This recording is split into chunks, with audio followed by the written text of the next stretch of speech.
du Team Milo 86. Donc ici on est sur le parcours des Ilettes, donc un parcours labellisé. Donc je vous présente un petit peu le parcours qu'on va pêcher aujourd'hui. Donc c'est un parcours sur une petite rivière sauvage qui fait 35-40 mètres de large. C'est un parcours qui a été labellisé où on a déjà eu une Coupe de France l'année dernière. Donc c'est une rivière où on a beaucoup de poissons divers et variés. On va avoir du gardon, de la brème, du barbeau, effectivement, un peu de carpe. Donc habituellement, c'est des parcours qui se pêchent plutôt à la cage au feeder parce que compte tenu qu'il y a un petit peu de courant, que c'est des pêches assez fortes la plupart du temps, donc avec des âges plutôt classiques comme des gozer, des asticots, des terreaux, voire du maïs éventuellement. Aujourd'hui, je vous propose autre chose. Donc aujourd'hui, on va essayer de faire une pêche aux méthodes, donc une pêche toute simple, du tout venant, mais bon, on va essayer de cibler quand même les barbeaux et les carpes, peut-être des chevennes. Une pêche qui habituellement est plutôt axée sur les carpes. Et aujourd'hui, on va voir que dans une rivière sauvage, toute simple, on va pouvoir pêcher aux méthodes feeder avec des pelets, des haches artificielles, des choses qui ne sont pas naturellement présentes sur des rivières sauvages. Et on va voir qu'on va faire un peu de poisson.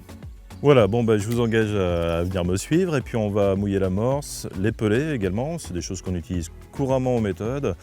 Donc l'amorce, ça va être quelque chose de plutôt gras et plutôt riche en protéines, donc plutôt à base de farine de poisson effectivement, voire d'autres farines comme la farine de calamar.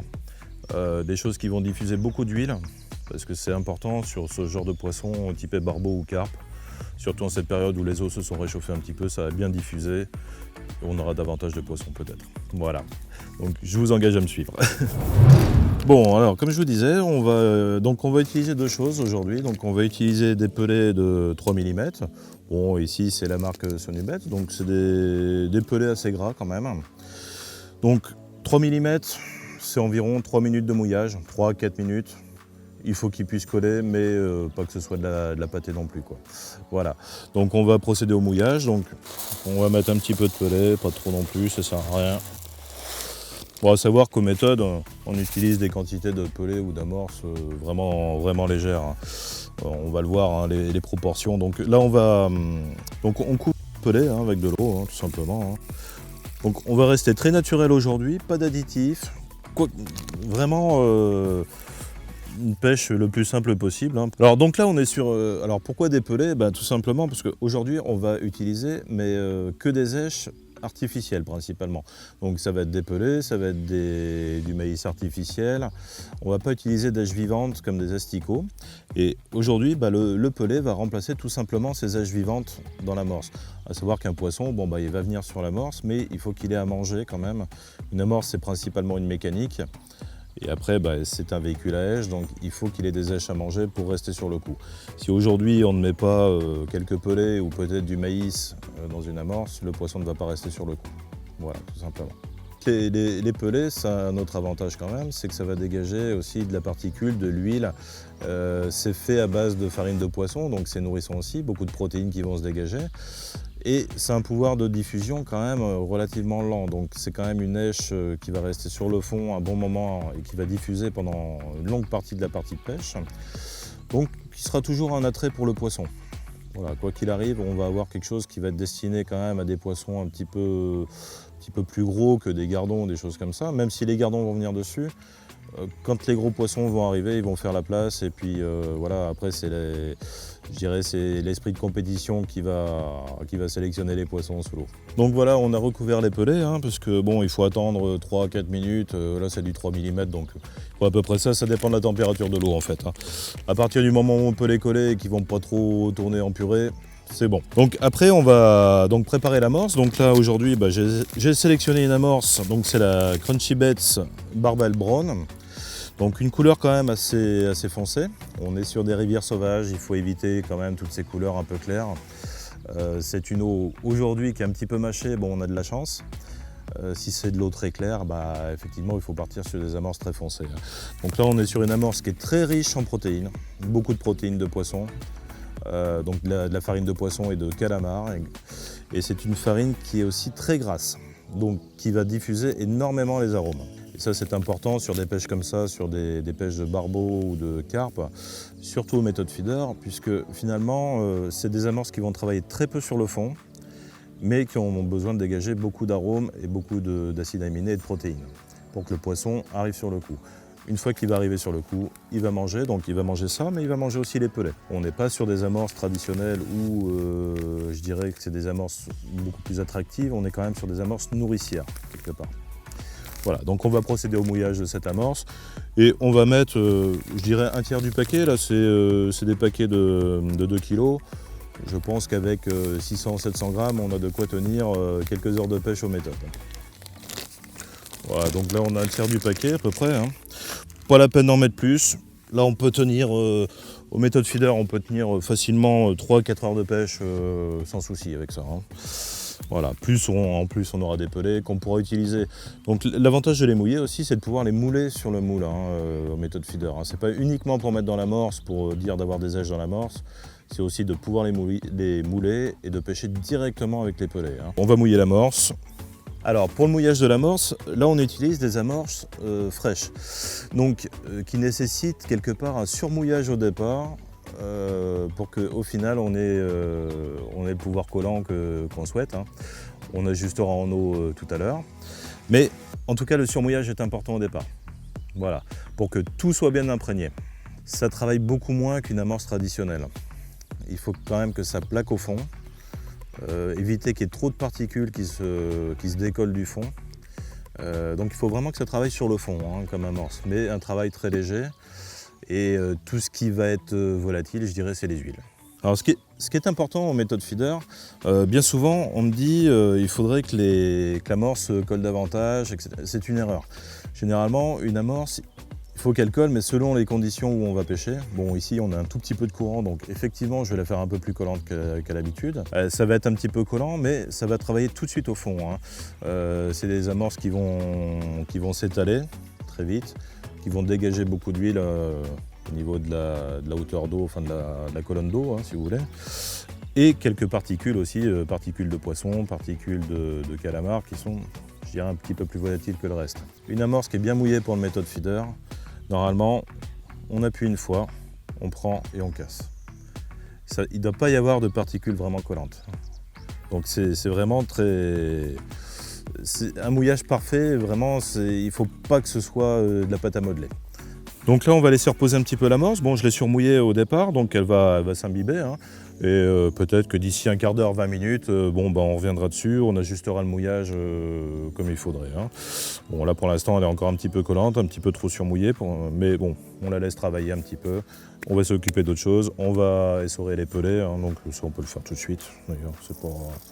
Donc une boîte à couvercle, hein, on ne ferme pas trop le couvercle, on essore bien l'eau. Voilà, donc là on a nos pelets. Alors les pelets, c'est pareil, on doit pouvoir faire une boule avec, mais sans que ce soit de la purée.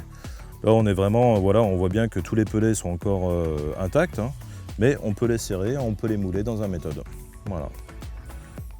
Comme on pourrait l'utiliser aussi de la même façon à la coupelle avec une canne au cou.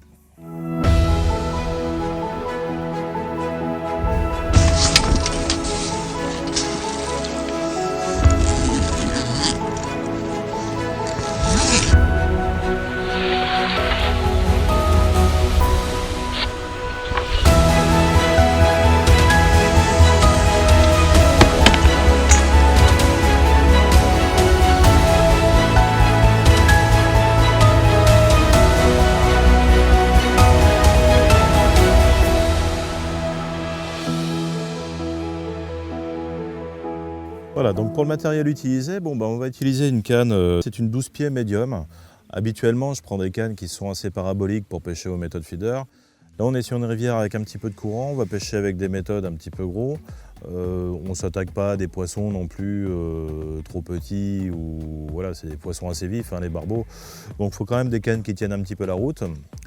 Donc une action assez progressive dans l'ensemble. C'est des bonnes cannes, ça 12 pieds, 20-60 grammes. Ça permet d'être polyvalent un petit peu dans tout. Quand on veut juste une canne pour aller au bord de l'eau, je ne parle pas d'un compétiteur qui des fois aura 6, 7, 8 cannes derrière lui. Mais bon, comme ici par exemple, on a pris juste une canne, on vient pêcher tranquillement. Je sais que voilà, je vais pêcher aux méthodes, mais je pourrais très bien pêcher à la cage avec des cages de 60 grammes avec, il n'y a pas trop de soucis. Voilà, s'il y a une canne, je dirais, qui est polyvalente, c'est ça, c'est ces cannes-là, donc en médium, 12 pieds, 20-60 grammes. Au niveau du moulinet, bon, on est sur des pêches quand même assez courtes, hein. Là, on va pêcher à 35 mètres maximum, voire les 2/3 de la rivière, donc on va dire entre 30-35 mètres. Donc pas besoin d'un gros moulinet. Contrairement à ce qu'on pense, bon, ben, on pourrait dire oui, il faudrait des gros moulinets pour pêcher le barbeau ou pour pêcher la carpe. À mon sens, vraiment pas. Si on pêche des petites distances, il vaut mieux chercher un équilibre de la canne, pêcher tranquillement, plutôt que d'avoir quelque chose de trop lourd ou déséquilibré en action de pêche ou en action avec le poisson. Pour des pêches comme ça, pas besoin d'un frein énorme.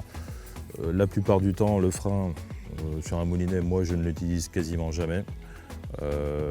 C'est-à-dire que soit je pêche frein bloqué et puis je peux ramener le poisson, soit j'utilise l'anti-retour, qui est quand même beaucoup plus efficace qu'un frein. Un frein, le problème c'est qu'on ne maîtrise rien, le poisson peut très bien partir sur un bon rush, il aura pris 20-30 mètres d'élan, et puis tandis qu'avec un anti-retour, on peut le contrer facilement sur 5-6 mètres. Voilà. Donc on arrivera mieux à maîtriser le poisson en tout cas, et mieux le fatiguer surtout. Voilà, bon, en corde de ligne, on va mettre du 25 centièmes, hein, c'est largement suffisant pour ce genre de poisson. D'autant plus qu'on va pêcher avec des méthodes qui vont être élastiquées, hein, donc fixes avec élastique, ce qui nous permettra quand même d'absorber beaucoup de chocs au niveau du poisson ou des rushs, etc.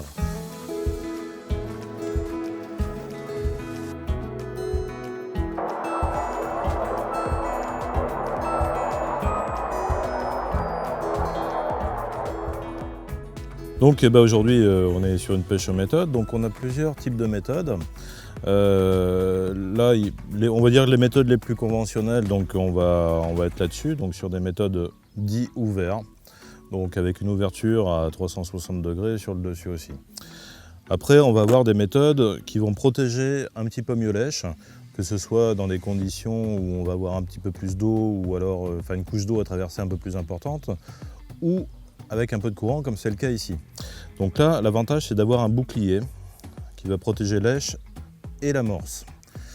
Donc une fois qu'on aura mis lèche à l'intérieur, comme ceci, on va recouvrir en amorce, ça va être protégé jusqu'à la descente et encore un petit peu sur le fond. Alors on est quasiment sur la même chose que sur un méthode ouvert, à une petite différence près, c'est que par ici le poisson aura quand même moins d'ouverture par rapport à un système comme ça. Donc sur des eaux un peu moins profondes et beaucoup moins de courant, j'aurais préféré largement pêcher avec ça. Donc voilà, c'est un petit peu la différence entre les deux, mais qu'est-ce qui vaut mieux des fois, avoir une protection et bien pêcher proprement, ou alors en mettre partout et puis finalement ça ne va pas pêcher, quoi. Voilà, donc on va utiliser celui-ci aujourd'hui. Sur des poids, là aujourd'hui c'est un 45 grammes, on peut monter en 55 grammes sur ce type de modèle. Après, voilà, ce sont des modèles fixes, donc on accroche le corps de ligne au niveau de ce petit crochet. On vient le protéger et le refermer ici. Donc ce sont des systèmes dits X-Safe, c'est-à-dire qu'on a un élastique. Quand le poisson tire, on a déjà une protection au niveau du bas de ligne parce qu'on a quand même un petit peu de marge. Donc en cas de casse du corps de ligne, si on tire, voilà, et le poisson va se promener juste avec un élastique et pas avec le feeder complet. La plupart du temps, on utilise des hameçons sans ardillon, donc ce qui fait que finalement, il pourra se libérer assez facilement de ce genre de bas de ligne. Voilà.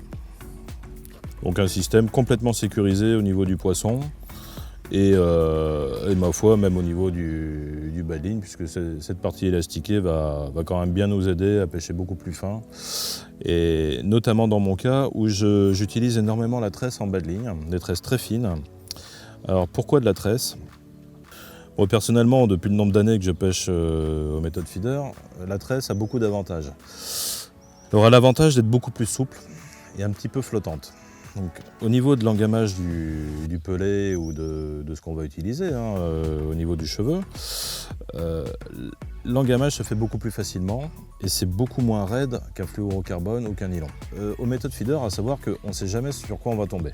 On peut tomber sur un barbeau qui fait 500 grammes, on peut tomber sur une carpe de 5 kg, on peut tomber je sais pas, sur une carpe de 15 kg.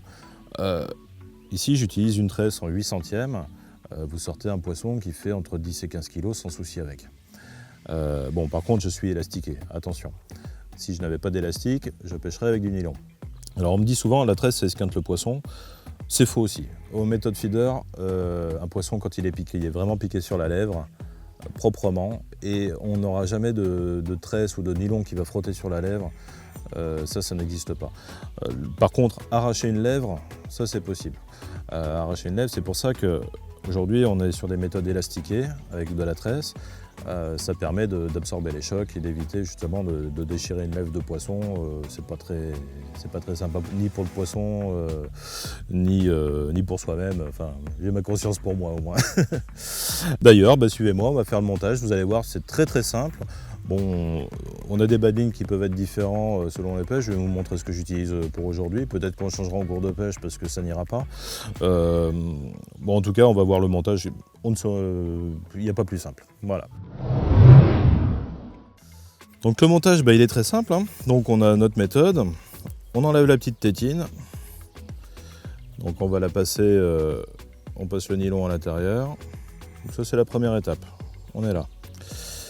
Après, on va faire une petite tresse, enfin une petite torsade plus exactement. Donc ça, c'est simple, on prend à peu près 25 cm de corde-ligne et on va tourner nos doigts dans le sens opposé de chaque côté, histoire de faire cette petite torsade. Voilà. Donc quand on a cette torsade, alors on pourrait très bien faire une boucle simple. Moi j'utilise une torsade pour deux raisons. Ça plaque un petit peu mieux au fond, surtout quand il y a du courant comme ça. Et des fois, ne serait-ce que le frottement sur le poisson, ça protège davantage le nylon. Donc voilà, c'est les deux atouts de la tresse, de la petite torsade. Sinon on pourrait très bien faire une boucle toute simple avec un nœud en 8. Là c'est pareil, on va conclure cette torsade avec un nœud en 8. Hop, on repasse dedans.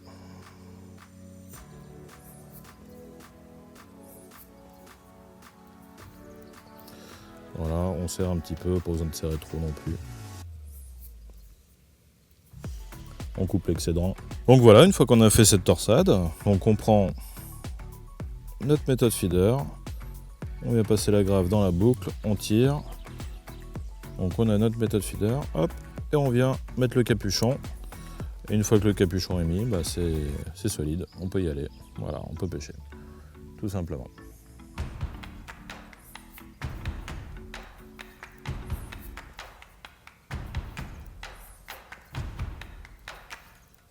Bon, maintenant qu'on a fini le montage, vous avez vu, c'est très simple.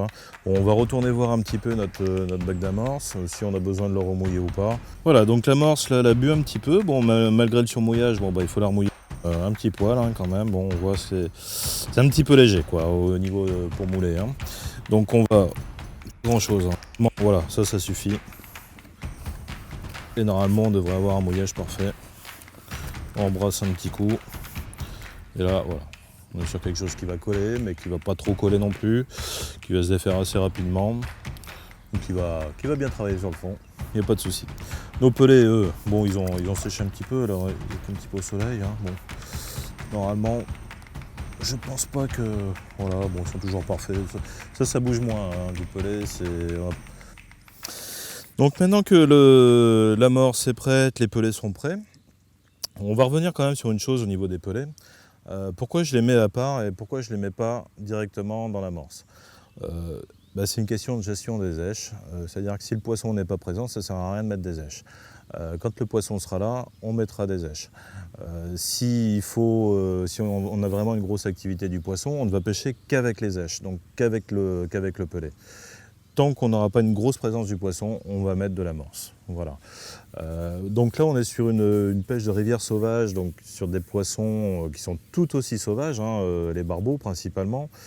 peut-être quelques petites carpes sauvages, je l'espère. C'est des poissons qui sont très méfiants, donc il va falloir les accoutumer un petit peu. Donc l'approche va être un petit peu différente de ce qu'on peut faire habituellement aux méthodes feeder, c'est-à-dire qu'on va amorcer pendant, je dirais, 20 minutes, une demi-heure, sans y pêcher.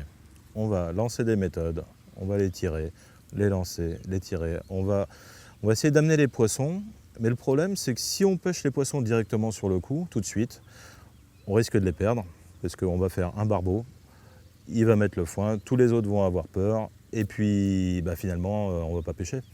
Donc autant prendre le plus de précautions, puis d'avoir le plus d'avantages de notre côté, hein. Donc on va amorcer pendant 20 minutes, une demi-heure, accoutumer le poisson. J'espère qu'ils vont rentrer pendant cette période-là, qu'ils puissent bien s'habituer. Ils vont s'habituer à la nourriture. Ils vont se rassembler en nombre, donc seront beaucoup moins craintifs. Voilà, donc c'est un petit peu le but de cette approche-là. Donc on va commencer l'amorçage. Comme je vous disais, 20 minutes, une demi-heure, sans pêcher. Voilà, c'est très important, je pense. J'ai sondé un petit peu, hein. Donc on a un petit peu plus d'1 mètre, 1,20 m, 1,30 m d'eau à peu près. C'est une coulée qui est relativement propre. Bon, avec 55 grammes, ça tient. Ça ne tire pas trop non plus, je m'attendais à ce que ça tire un petit peu plus que ça, mais bon là on est sur une zone où on va pouvoir pêcher, donc une distance de 30 mètres à peu près. Voilà, donc là je viens de prendre ma distance de pêche, on a vu qu'on était tombé sur une coulée propre. J'ai envie de dire, il faut quand même faire attention à une chose, aux méthodes feeder comme un feeder, c'est la précision. Donc aujourd'hui on a des line clips sur les moulinets, c'est pour s'en servir quelque part. Donc là j'ai pris ma distance, j'ai clippé, je suis tombé sur une bonne coulée qui était bien propre. Imaginons que vous ne clippez pas, vous avez pêché peut-être 1 mètre à côté, 1 mètre devant, 1 mètre à droite, 1 mètre derrière, et finalement vous allez tomber sur un rocher, sur un caillou, et puis vous allez accrocher, vous allez casser. Donc quand vous trouvez une bonne coulée, bien propre, vous clippez.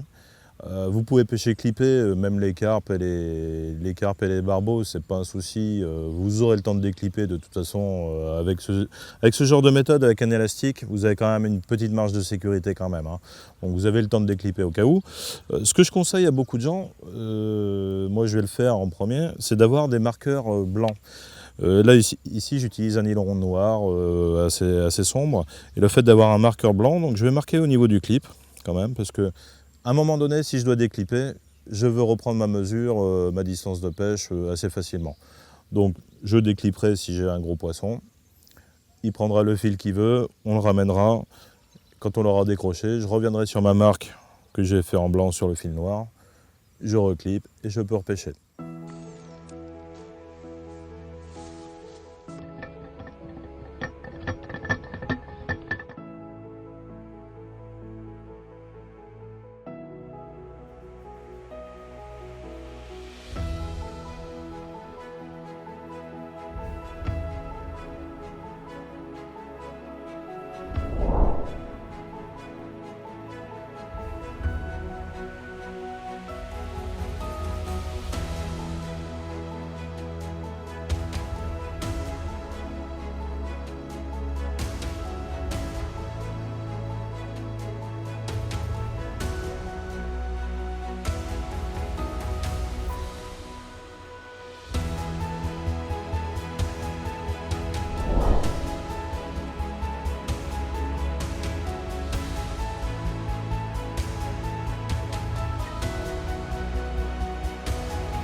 Voilà, donc comme je vous disais tout à l'heure, bon, on va pêcher avec des èches artificielles principalement, hein. Peut-être du maïs si on a l'occasion d'y pêcher, mais je pense qu'on va se contenter des pelets, des èches artificielles qu'on a, quoi. Alors pourquoi? Tout simplement pour une facilité, hein. Bon, déjà on est sur une pêche où on veut que ce soit simple, rapide, qu'on puisse pêcher tranquillement, sans se poser de questions la veille, à se dire ouais, est-ce que j'ai des èches dans le frigo ou pas. Là, on peut pêcher tout le temps, toute l'année, il suffit d'en avoir un petit peu avec soi, hein. Donc je vais vous montrer un petit peu les aiges que j'utilise. Donc pour aujourd'hui, on va voir ceci. Des aiges plutôt flashy, hein, des couleurs très agressives. Alors pourquoi agressives? Parce qu'aux méthodes feeder, bien souvent, on ne fait pas des amorçages lourds. Donc on va jouer sur l'agressivité du poisson. L'agressivité plutôt visuelle ou en flottabilité, c'est-à-dire qu'on va avoir des pelets qui vont être coulants, on va avoir des pelets équilibrés, donc qui vont être juste... en fait, ils sont flottants, mais l'hameçon suffit à les équilibrer, à les garder sur le fond. Et après, on va avoir des choses flottantes, comme des faux maïs flottants, par exemple. Là, on est sur des dumbbells wafter, hein, que j'utilise beaucoup, hein. À l'heure actuelle, c'est quand même quelque chose qui marche très très bien. Tout ça, c'est surtout pour l'absorption de lèche par le poisson, quoi. Il a une grande aisance à l'absorber, hein.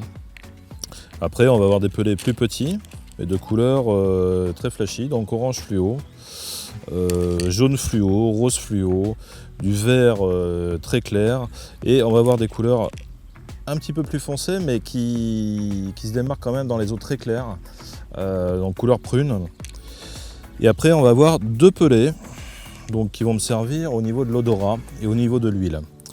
Donc on a des pelets ici qui sont à base de viande, hein, de bacon, hein. Donc pour le barbeau et même pour la carpe, c'est très bien. Et comme on peut le voir, c'est quand même assez gras, même sur les doigts on le sent, hein. Et on va avoir des pelets halibut qui sont percés.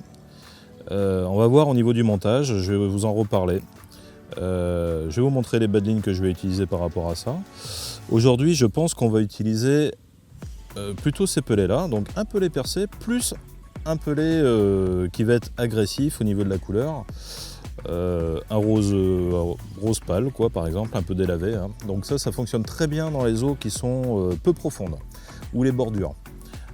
C'est une couleur agressive mais qui n'effraie pas le poisson, contrairement peut-être à des couleurs orange fluo qui sont peut-être un peu trop fortes pour des poissons un peu méfiants. Voilà, j'aurais une tendance quand même pour les roses pâles, hein, délavées en fait, hein. Donc on va utiliser en association, dans un premier temps, ces deux pelets. Donc il y en a un qui va venir sur le cheveu, suivi d'un bedband où on va attacher le dumbbell. En fait, on va se retrouver avec un montage très équilibré, voire légèrement ce qu'on appelle sinking, hein, donc qui va être sur le fond, hein. On est quand même dans les eaux où il y a un petit peu de courant, donc il ne faudrait pas trop que ça relève non plus au niveau de lèche. Et donc, alors pourquoi ce pelet percé? C'est pour l'huile, pour l'odorat, pour que ça continue à travailler même au niveau de lèche. Et après, on a le côté visuel agressif où le poisson va trouver tout de suite ce qu'il recherche par rapport à l'odorat, hein. Et puis son sens olfacto-gustatif, on va dire plutôt. Et donc va se jeter dessus normalement sans souci, quoi. Voilà. Après, on peut utiliser en association n'importe quel pellet, n'importe quel dumbbell, hein, voire bouillette même si on veut, hein. Voilà, donc on a d'un côté le côté olfactif, gras, donc attractif, et un côté agressif où le poisson va trouver tout de suite lèche. Voilà. Voilà, donc aujourd'hui on va utiliser un montage simple, hein. Donc simple, classique aux méthodes feeder en tout cas.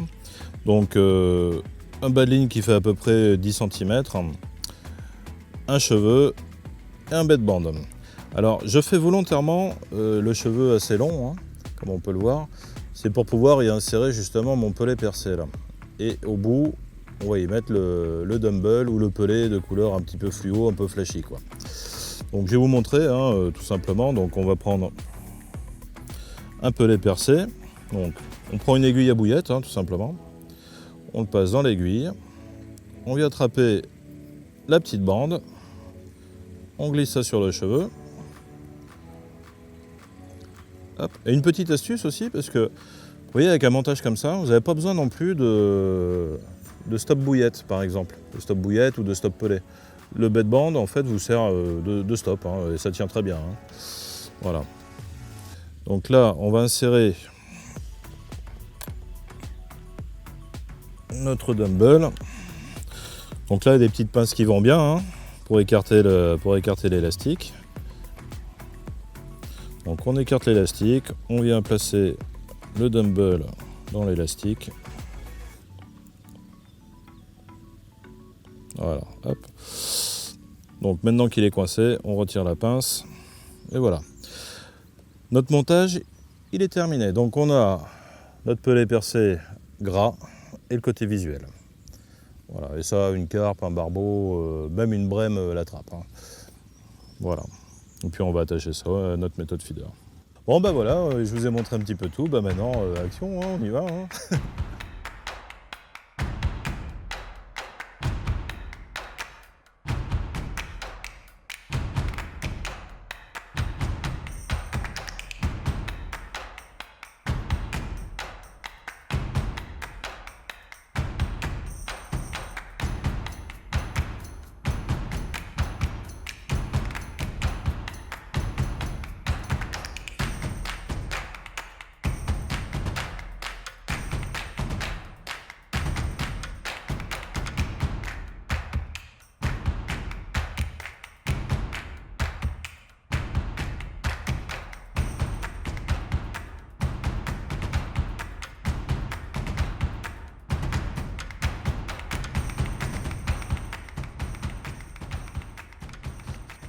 Bon bah voilà, premier barbeau, donc on va l'épuiser tranquillement. Voilà, on le voit qui arrive en surface. Hop. La stratégie a pas mal marché, hein, donc petit amorçage tranquille au départ. On laisse le poisson bien arriver. Et puis voilà, donc premier poisson, un petit barbeau qui doit faire 800 grammes à peu près, je pense. Hop. Allez, on va le remettre. Hein. Donc on a commencé à prendre nos premiers poissons. Bon bah il y a eu une casse, malheureusement, bon bah c'est comme ça arrive. Hein. Après on a pris 2 barbeaux, donc comme prévu, donc avec pelé gras percé plus un dumbbell, les dumbbells wafter, donc rose pâle. Donc des dumbbells que j'apprécie particulièrement parce que quand on pêche des eaux peu profondes ou des bordures, c'est vraiment ce qui marche le mieux. Hein. Toutes ces couleurs délavées, que ce soit rose délavé, jaune délavé, bleu délavé, des couleurs qui marchent très bien, qui sont agressives mais sans faire fuir le poisson. Quoi, voilà, il ne va pas être craintif par rapport à la couleur. Hein. Donc voilà, bah, des èches qui n'ont rien à voir avec le milieu naturel, hein, mais qui marchent super bien. Pas besoin d'asticots, de vers de terre pour faire des barbeaux ou des carpes. Quel que soit le milieu, il ne faut pas avoir d'a priori là-dessus. Quoi. Je pense que le poisson, il est à la recherche de nourriture, qui recherche aussi la curiosité. Il est toujours curieux, le poisson, agressif aussi, quand il s'attaque à des èches comme ça. Bon, bah, peut-être, voilà, le méthode feeder, c'est une approche où on cherche quand même l'agressivité du poisson. On pourrait très bien pêcher à la cage de la même façon ce genre de poste, hein, avec un amorçage beaucoup plus lourd, mais ça nous obligerait un petit peu à pêcher avec le même appât au bout de l'hameçon et ce qu'on met dans la cage. Pourquoi ? Parce qu'on va pêcher d'une façon moins agressive. On va accoutumer le poisson à certaines couleurs, à certaines odeurs, à certaines particules, et notamment au niveau de l'engamage. Il va s'habituer à une taille d'amorce, quoi. Enfin, une taille d'èche, plus exactement. Donc si on va pêcher avec du 6 mm et qu'on met du 6 mm dans l'amorce, par exemple, au niveau d'une èche, enfin d'un pelet, il ne faudra pas lui mettre du 8 ou du 10 mm, hein. Il ne va pas l'engamer, quoi. Ou beaucoup plus difficilement, et on va rater beaucoup de poissons. Tandis que si on pêche avec exactement ce qu'on a mis dans le mélange, normalement, on doit faire du poisson. Mais voilà, il y a une différence entre une pêche agressive, comme on fait là, ou une pêche d'accoutumance.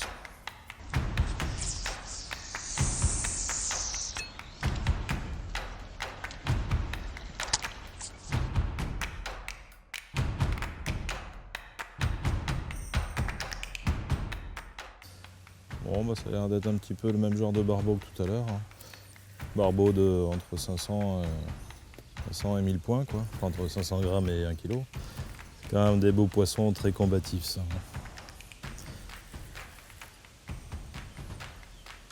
Alors tant qu'on fera des barbeaux, on fera pas de carpe, hein. Ce serait vraiment étonnant, hein. Parce que quand ils sont installés sur un coup, c'est quand même assez difficile à déloger, hein. C'est des sacrés combattants, hein. Ça lâche jamais rien, même celui-ci qui est peut-être un petit peu plus petit que l'autre. Voilà. Voilà. Le roi de la rivière. Voilà, donc là, changement un petit peu de stratégie. Bon, on a pris 2 barbeaux. Donc le poisson, on sent qu'il est installé un petit peu sur le coup. Donc là, on va essayer de l'entretenir avec quelque chose d'un peu plus riche, ce qu'on va appeler des èches, comme si on pêchait avec des asticots et une amorce. En fait, une amorce sans èche, on ne va pas garder le poisson sur le coup. Aux méthodes feeder, c'est exactement pareil. Donc les pelés qui seront vraiment les èches par rapport à un mix ou une amorce, comme ceci, ça ils vont en manger mais en petite quantité et puis c'est pas quelque chose qui va les intéresser plus que ça. Par contre, les pelés, c'est vraiment des choses qui vont les intéresser, c'est très nourrissant. Donc on va essayer de les pêcher, de leur amener un petit peu d'èche, hein, tout simplement. Et puis voilà, donc là on le met comme ça, pas besoin de moule hein, pour ça, hein. On recouvre, on cale. Voilà. Donc là on leur amène un peu de nourriture.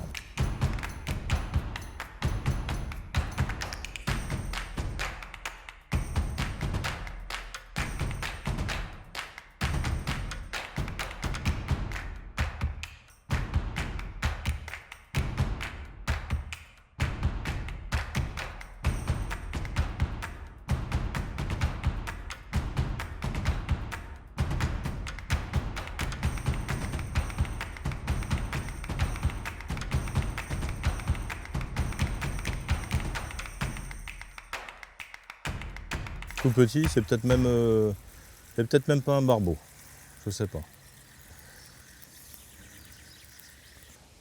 Ah si, c'est un tout petit barbeau, un bébé. Un bébé barbeau. Bon, on va l'épuiser.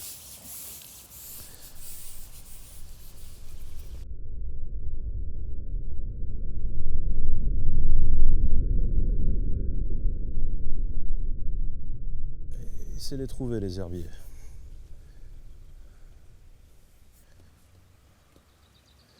Ah, il aime tenir le fond, hein. Très nerveux, très dynamique, hein.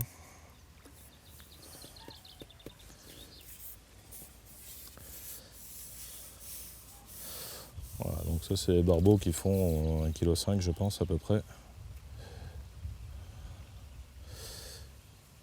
Il en veut, il en veut, il en veut le petit.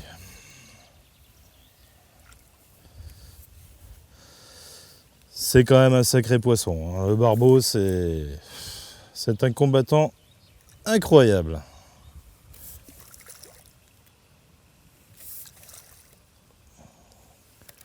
Hop, allez.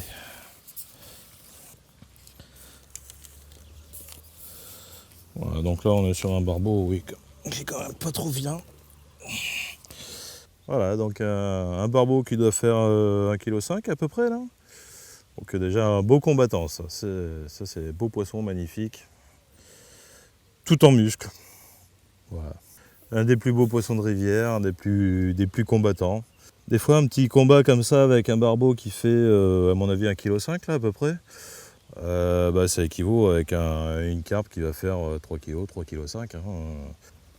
Ah, allez, on va recharger un petit peu le coup parce que le dernier barbeau qu'on a pris n'était pas vilain. Il a peut-être nettoyé un peu le coup là parce que depuis un quart d'heure, 20 minutes, on n'avait plus de touche. Et donc on va essayer de redonner un petit peu de rythme, hein, ramener un petit peu de farine côté attractant. Rajouter un peu de pelé aussi de temps en temps. Là, j'alterne les deux méthodes, hein, méthode de pelé, méthode d'amorce. Et si on peut les faire remonter un petit peu ou revenir sur le coup, parce que là je pense qu'il a fait un petit peu de ménage tout de suite, quoi. Donc, voilà, ça fait un petit trou, c'est pas normal.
Donc voilà, au niveau des lancers, hein, toujours précis, hein, donc précis dans son axe, précis au niveau de la distance. Bon, bah, on voit le marquage qui est toujours là, hein, toujours devant. C'est pas 30 cm d'enroulé, c'est pas 30 cm qui restent. On est vraiment pile sur le marquage. C'est important sur des pêches comme ça parce que on essaye d'être le plus précis possible, gagner du temps par rapport au poisson. Si on lance 1 mètre à côté, 2 mètres à côté, ben on mettra plus de temps pour attraper le poisson. On va le disperser en plus, donc là il faut quand même tout. C'est comme dans tout, hein, la pêche au feeder, c'est une pêche de précision. Plus on va être précis, mieux ça va être, hein. On va rassembler le maximum de poissons sur son coup, hein,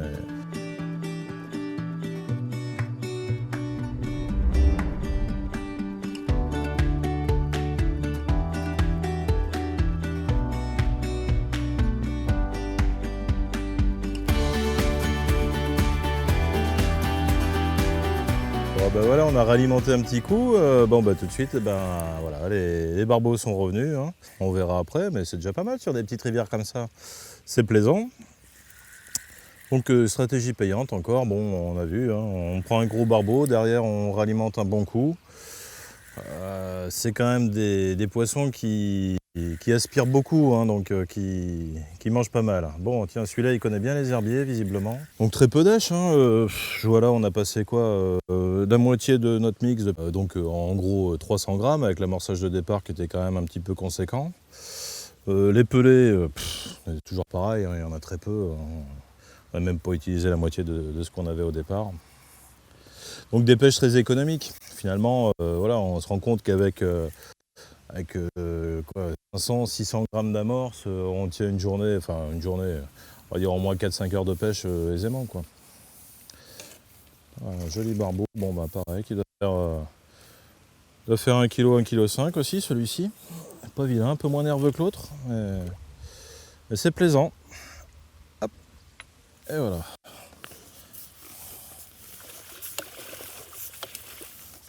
Voilà, donc un poisson bien de chez nous, là, de la Gartempe, donc au cœur de la Vienne, hein. C'est des poissons vraiment fuselés pour le combat, hein. On le voit, c'est des super combattants, c'est des torpilles, hein. Ouais, même pour le tenir, on sent qu'il y a de la force, hein. Donc c'est des super poissons, quoi. Voilà, genre de poisson qui fait pétiller, quoi. Encore un barbeau, je pense qu'il ne doit pas être trop vilain aussi. Donc on a... C'est toujours un bonheur, hein. Ces poissons-là, que ça fasse 1 kg, que ça fasse 300 grammes, c'est des fous, quoi, ces poissons, quoi. Ouais, celui-là, je sais même pas s'il fait 500 grammes. Et tant qu'il n'est pas dans l'épuisette, il va tirer, hein.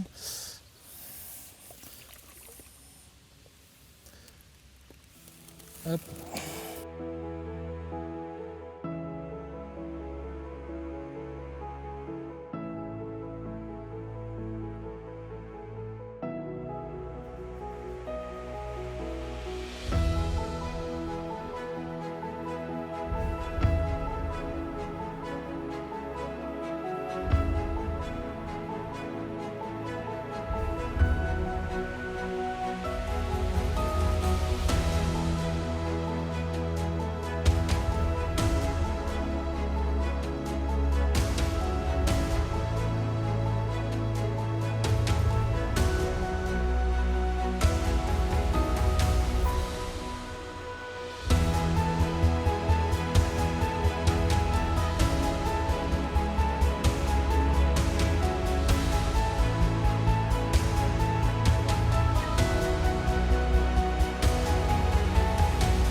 Voilà, donc résultat d'une petite matinée au feeder. Bon, là on va arrêter parce qu'il fait un petit peu chaud et on va même se dépêcher pour pour les remettre à l'eau, hein.